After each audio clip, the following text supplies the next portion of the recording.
For more on the story, we're now joined by Robert Akoto Amofao, who's the president for the Alliance for Equality and Diversity in Ghana. Robert is also part of the team defending the 21 gay rights activists.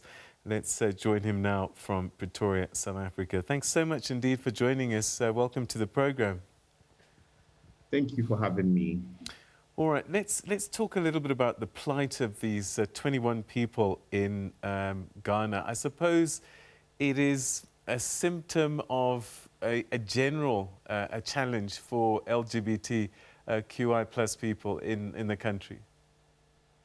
Yes, thank you very much. And this is a clear manifestation of the kind of oppression and human rights abuse that is going on in Ghana against LGBT people. Clearly, for several times, bail has been attempted to, our lawyers have tried to attempt bail for these 21 people, and it has failed on reasons that sometimes you do not understand, very basic things that these judges refuse to grant these people bail when they have never committed. Most of them have never been reported to have committed crime. There's been always reason why we say these people will report to whatever police station or wherever they've been asked to come to in the period, but still they've been denied bail. So their problem was that they had a gathering. Is it the gathering or the fact that the issue that they were gathering about is the issue? So because they say that the issue they were gathering about is unlawful, and that makes the gathering unlawful, which is wrong. Per our understanding of the law, unlawful gathering per our Criminal Offences Act says anything that is going to cause harm to other people.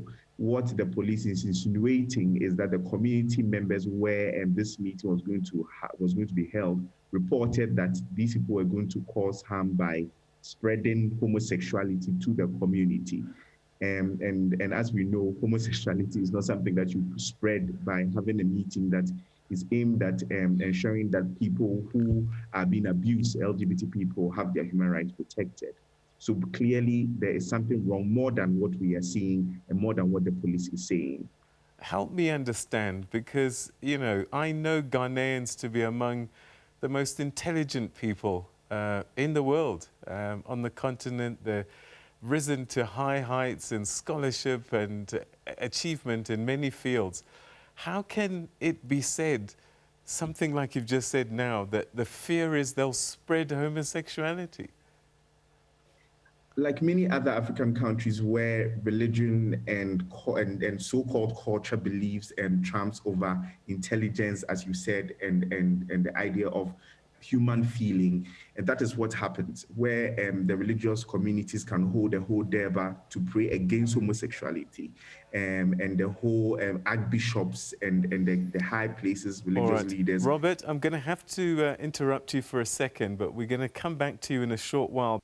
Let's go back now to the story that we were discussing just before Deputy President Mabuza, and we're joined once again by Robert Akoto Amofao.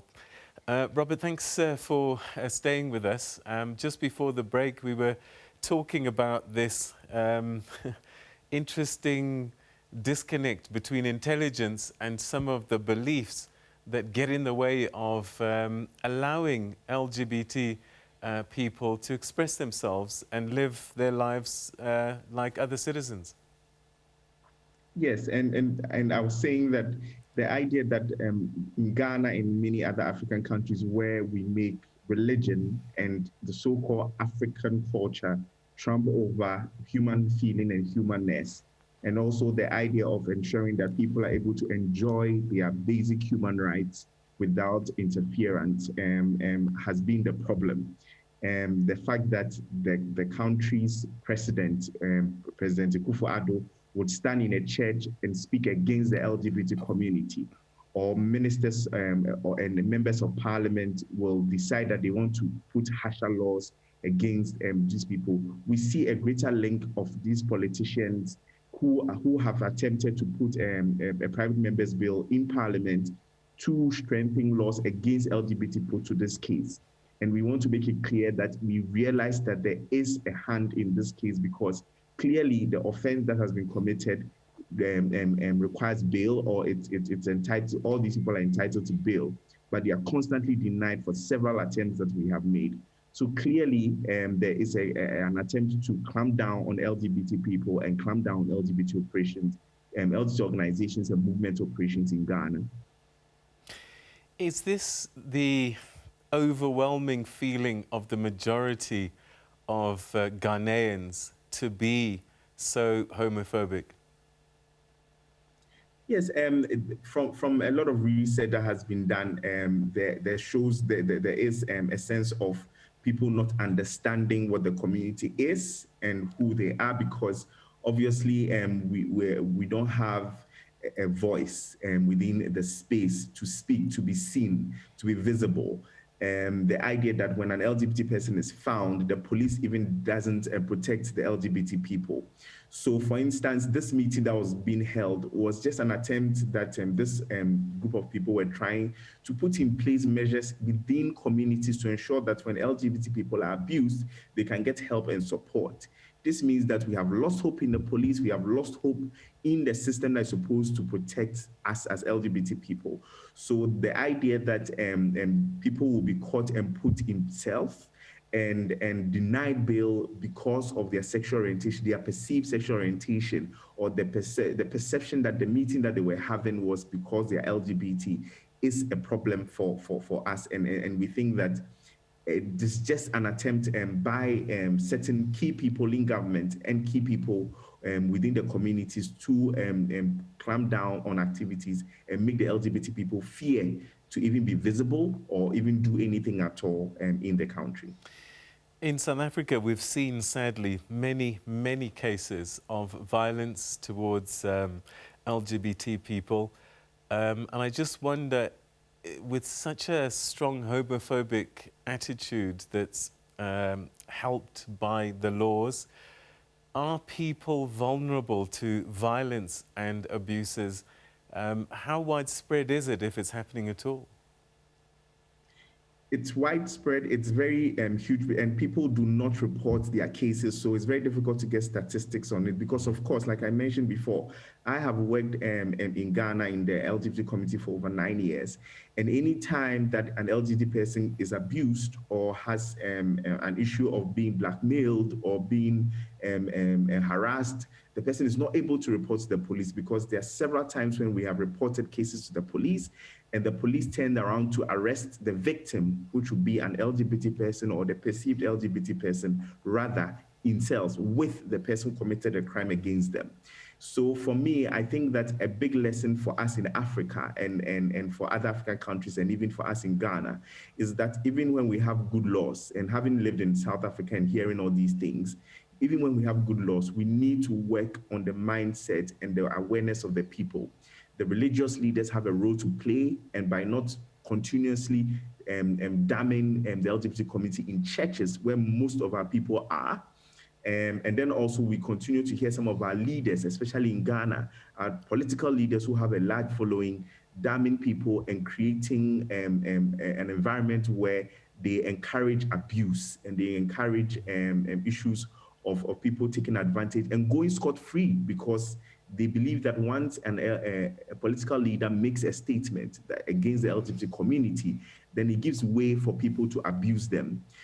So in every community, like in South Africa, in Uganda, in Nigeria, political leaders and religious leaders and leaders within communities also have a role to play to promote love and to promote togetherness and to promote the fact that we need to respect one another in our human rights, rather than preaching hate against us. And that is what we see across Africa. And that is why we see, even in South Africa, where there has been laws to protect LGBT people, we still hear these crimes happening against the community.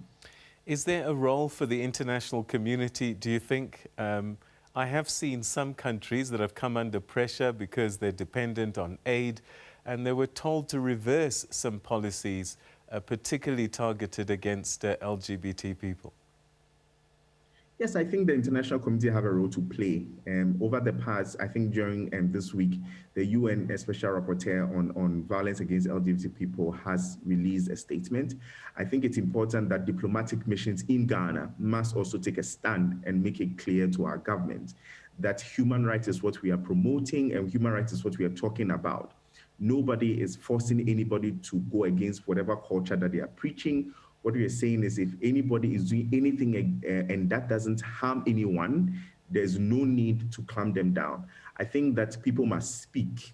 Presidents like the president of South Africa, where there is these law, there are laws to protect LGBT people, must speak to the president of Ghana to release these 21 people. Angola has also decriminalized. All these presidents who have decriminalized must tell our presidents that they are African countries, they have laws that protect LGBT people, and nothing negative has happened because of that. We think that the UN Secretary General has a role to play. We believe that the World Bank, where we take a lot of our loans and a lot of money to do a lot of projects, also have a role to play in telling our government that these monies they give is to protect and not to destroy the people who live in the country. So every international organization, every international body that has a link to our government, that supports our government in any way, has a role to play to say, like, as we protect all other minority groups and vulnerable groups, we need to protect LGBT people in Ghana and in Africa and around the world. Robert Akoto Amoafo, thank you so much indeed for joining us, and we wish you well, and let's hope that your brothers and sisters who have been incarcerated and are facing this difficult justice will get the help that they need. Thank you so much indeed. Medasi. Thank you for having me, Ms. Medasi. Thank you.